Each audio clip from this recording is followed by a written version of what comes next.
You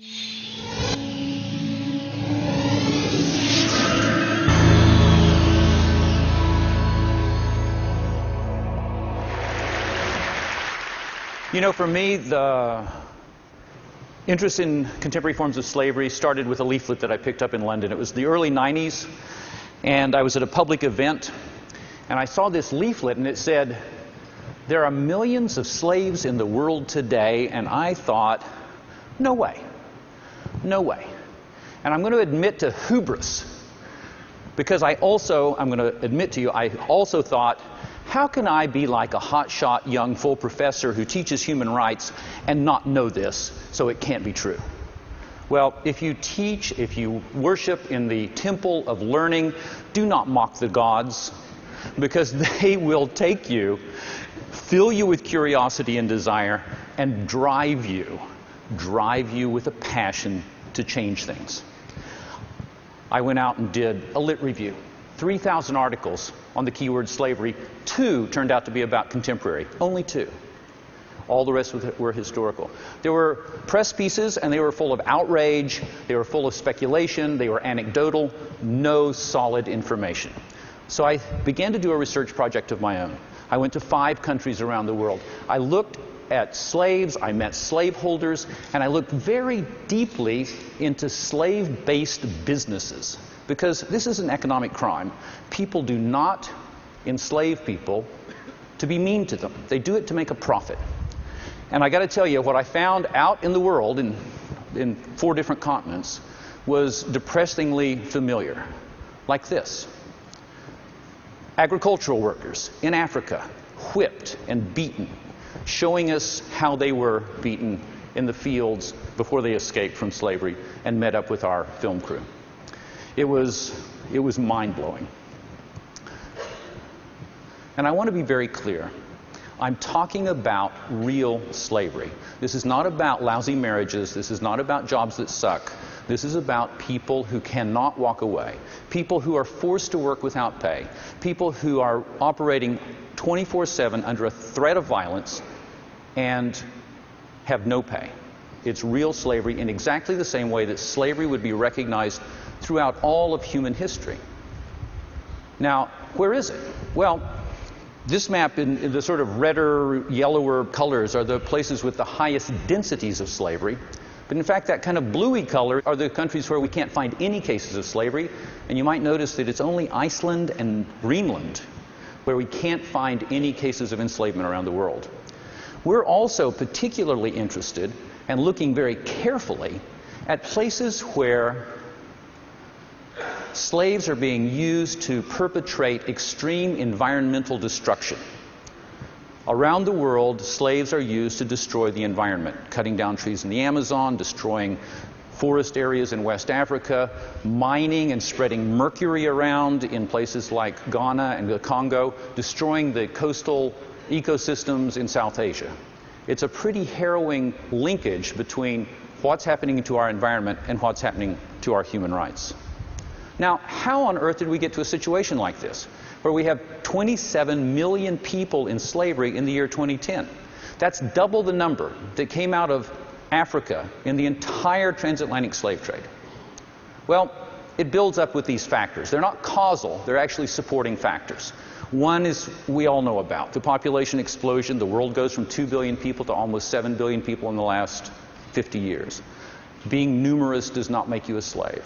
Add in the increased vulnerability of very large numbers of people in the developing world, caused by civil wars, ethnic conflicts, kleptocratic governments, disease, you name it, you know it. We understand how that works. In some countries, all of those things happen at once, like Sierra Leone a few years ago, and push enormous parts, about 1 billion people in the world, in fact, as we know, live on the edge, live in situations where they don't have any opportunity and are usually even destitute. But that doesn't make you a slave either. What it takes to turn a person who's destitute and vulnerable into a slave is the absence of the rule of law. If the rule of law is sound, it protects the poor and it protects the vulnerable. But if corruption creeps in and people don't have the opportunity to have that protection of the rule of law, then if you can use violence, with impunity, you can reach out and harvest the vulnerable into slavery. Well, that's precisely what has happened around the world. Though, for a lot of people, the way they come into slavery today, the people who step into slavery today, don't usually get kidnapped or knocked over the head.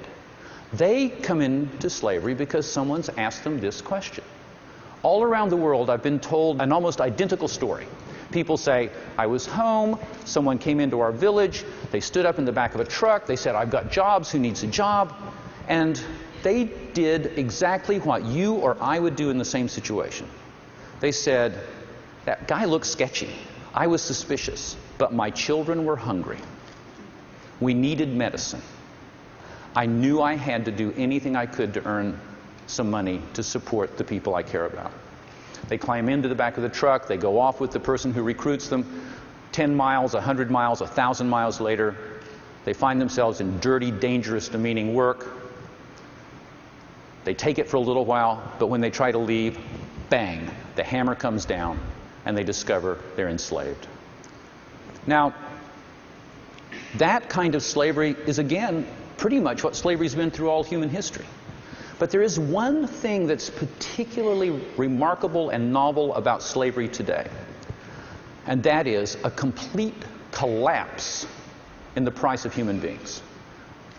Expensive in the past, dirt cheap now. Even the business programs have started picking up on this. I just want to share a little clip for you. Okay, lively discussion guaranteed here as always as we get macro and talk commodities. Continuing here in the studio with our guest Michael O'Donoghue, Head of Commodities at Four Continents Capital Management. And we're also joined by Brent Lawson from Lawson Frisk Securities. Happy to be here. Good to have you with us, Brent. Now, gentlemen, Brent, where's your money going this year? Well, Daphne, we've been going short on gas and oil recently and casting our net just a little bit wider. We really like the human being story a lot. If you look at a long-term chart, prices are at historical lows, and yet global demand for forced labor is still real strong. So that's a scenario that we think we should be capitalizing on. Michael, what's your take on the people story? Are you interested? Well, definitely. Non-voluntary labour's greatest advantage as an asset is the endless supply. We're not about to run out of people. No other commodity has that. Daphne, if I may draw your attention to one thing, that is that private equity has been sniffing around, and that tells me that this market is about to explode. Africans and Indians, as usual, South Americans, and Eastern Europeans in particular are on our buy list. Interesting. Michael, bottom line, what's your recommend? We're recommending to our clients a buy and hold strategy. There's no need to play the market. There's a lot of vulnerable people out there. It's very exciting. Exciting stuff indeed. Gentlemen, thank you very much. Okay, you figured it out. That's a spoof. Though I enjoyed watching your jaws drop, drop, drop until you got it. MTV Europe worked with us and made that spoof, and they've been slipping it in between music videos without any introduction, which I think is kind of fun. Here's the reality. The price of human beings across the last 40,000 years in today's money has averaged about $40,000. Capital purchase items. You can see that the lines cross when the population explodes. The average price of a human being today around the world is about $90. They're more expensive in places like North America. Slaves cost between $3,000 to $8,000 in North America, but I could take you places in India or Nepal where human beings can be acquired for $5 or $10. The key here is that people have ceased to be that capital purchase item and become like styrofoam cups. You buy them cheaply, you use them, you crumple them up, and then when you're done with them, you just throw them away. These young boys are in Nepal. They are basically the transport system on a quarry run by a slaveholder. There are no roads there, so they carry loads of stone on their backs, often of their own weight, up and down the Himalaya mountains. One of their mothers said to us, you know, we can't survive here, but we can't even seem to die either. It's a horrible situation, and if there's anything that makes me feel very positive about this, it's that there are also, in addition to young men like this who are still enslaved, there are ex-slaves who are now working to free others. where we say Frederick Douglass is in the house. I don't know if you've ever had a daydream about, wow, what would it be like to meet Harriet Tubman? What would it be like to meet Frederick Douglass? I've got to say, one of the most exciting parts about my job is that I get to. And I want to introduce you to one of those. His name is James Kofi Annan. He was a slave child in Ghana, enslaved in the fishing industry. And he now, after escape and building a new life, has formed an organization that we work closely with to go back and get people out of slavery. This is not James, this is one of the kids that he works with. He was hit with a paddle, in the hair. And this reminds me of my childhood when I used to work here. James and our country director in Ghana, Emmanuel Otto, are now receiving regular death threats because the two of them managed to get convictions and imprisonment for 3 human traffickers for the very first time in Ghana for enslaving people from the fishing industry or enslaving children. Now, everything I've been telling you, I admit, is pretty disheartening. But there's actually a very positive side to this. And that is this. The 27 million people who are in slavery today, that's a lot of people. But it's also the smallest fraction of the global population to ever be in slavery. And likewise, the $40 billion that they generate into the global economy each year is the tiniest proportion of the global economy to ever be represented by slave labor. Slavery, illegal in every country, has been pushed to the edges of our global society. And in a way, without us even noticing, has ended up standing on the precipice of its own extinction, waiting for us to give it a big boot and knock it over and get rid of it.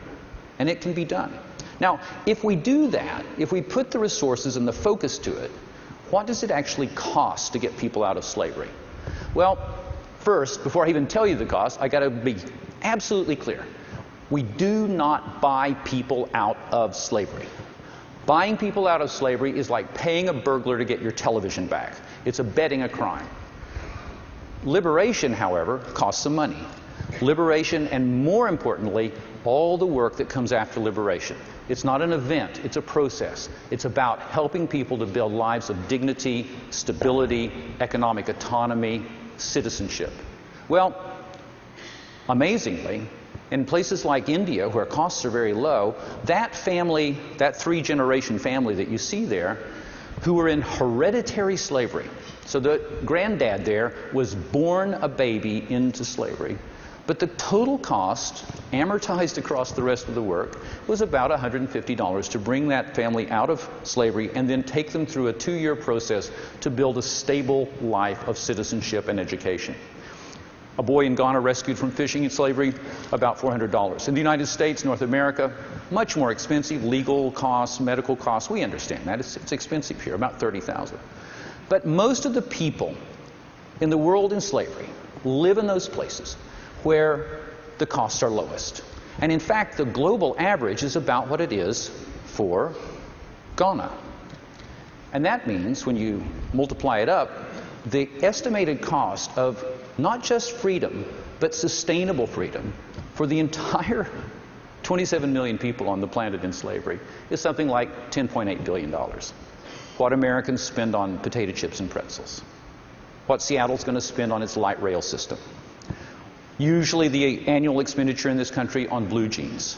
Or in the last holiday period, when we bought Game Boys and iPods and other tech gifts for people, we spent $10.8 billion. Intel's fourth quarter earnings, $10.8 billion. It's not a lot of money at the global level. In fact, it's peanuts. And the great thing about it is that it's not money down a hole. There's a freedom dividend. When you let people out of slavery to work for themselves, are they motivated? They take their kids out of the workplace. They build a school. They say, we're going to have stuff we've never had before, like 3 squares, medicine when we're sick, clothing when we're cold. They become consumers and producers, and local economies begin to spiral up very rapidly. That's important, all of that, about how we rebuild sustainable freedom, because we never want to repeat what happened in this country in 1865. 4 million people were lifted up out of slavery and then dumped. Dumped without political participation, decent education, any kind of real opportunity in terms of economic lives, and then sentenced to generations of violence and prejudice and discrimination, and America is still paying the price for the botched emancipation of 1865. We have made a commitment that we will never let people come out of slavery on our watch and end up as second-class citizens. It's just not going to happen. This is what liberation really looks like.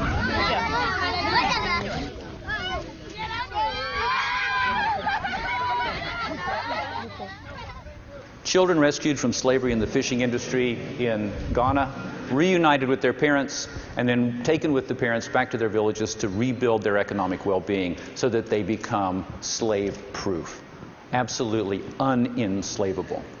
Now, this woman lived in a village in Nepal.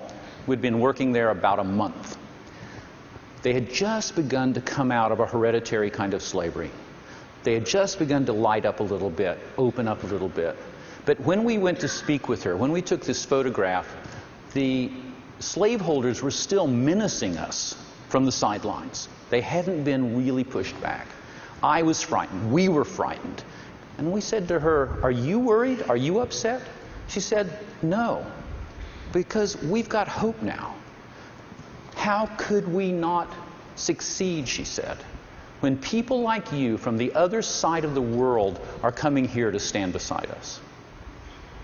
Okay, we have to ask ourselves, are we willing to live in a world of slavery? If we don't take action, we just leave ourselves open to have someone else jerk the strings that tie us to slavery in the products we buy and in our government policies. And yet, if there's one thing that every human being can agree on, I think it's that slavery should end. And if there's a fundamental violation of our human dignity that we would all say is horrific, it's slavery. And we've got to say, well, what good is all of our intellectual and political and economic power, and I'm really thinking intellectual power in this room, if we can't use it to bring slavery to an end? I think there's enough intellectual power in this room to bring slavery to an end. And you know what? If we can't do that, if we can't use our intellectual power to end slavery, there's one last question. Are we truly free? Okay, thank you so much.